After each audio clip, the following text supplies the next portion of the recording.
Você está sentindo dores de cabeça, dores no pescoço, na garganta, atrás dos olhos, de um dos lados da cabeça?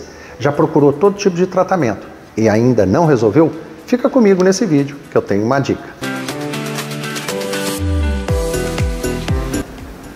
Para dores de cabeça, pescoço, um dos lados da cabeça, atrás dos olhos, garganta, você já procurou tratamento e ainda não resolveu?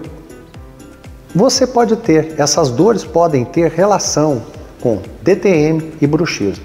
O bruxismo é um comportamento, ele ocorre a nível do sistema nervoso central, e não é uma doença, e sim um comportamento. Portanto, é importante entender qual o mecanismo, o que está gerando esse bruxismo, tá?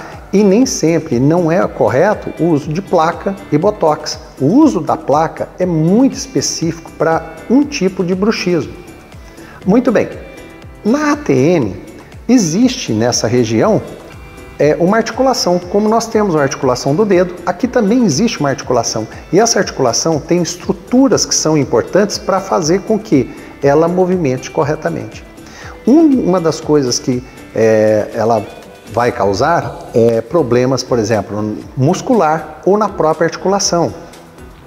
E gera dor, gera travamento, ou seja, limitação de abertura, pode gerar zumbido, ou seja, tem vários fatores que podem estar correlacionados a essa disfunção.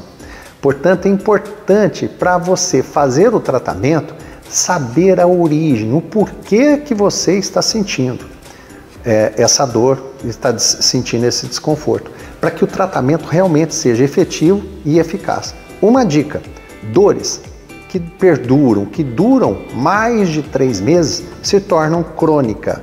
E aí essa dor crônica se torna uma doença. Portanto, é importante ter um profissional adequado, qualificado.